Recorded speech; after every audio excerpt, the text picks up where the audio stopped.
കാലത്തിൻ്റെ അടയാളങ്ങൾ സൂക്ഷ്മമായി പരിശോധിക്കുകയും അവയെ സുവിശേഷത്തിലൂടെ വ്യാഖ്യാനിക്കുകയും ചെയ്യേണ്ടത് സഭയുടെ കടമയാണ്.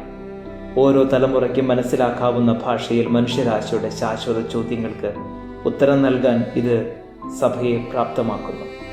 അഗാധവും വേഗമേറിയതുമായ ആഗോള മാറ്റങ്ങളാൽ അടയാളപ്പെടുത്തിയ മനുഷ്യരാശി ചരിത്രത്തിൻ്റെ ഒരു പുതിയ ഘട്ടത്തിലാണെന്ന് രേഖ കുറിക്കുന്നു.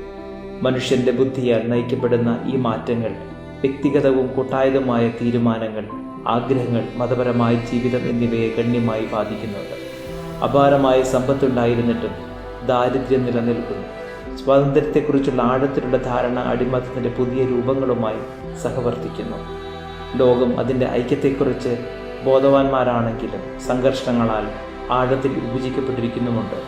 ആത്യന്തികമായി മനുഷ്യരാശി ഒരു മെച്ചപ്പെട്ട ലോകത്തിനായി തിരയുന്നു. പക്ഷേ പലപ്പോഴും അനുബന്ധ ആത്മീയ പുരോഗതിയില്ല. ഇത് വ്യാപകമായ അസ്വസ്ഥതയിലേക്കും ഉത്തരങ്ങളുടെ അനിവാര്യതയിലേക്കും നയിക്കുന്നുണ്ട്.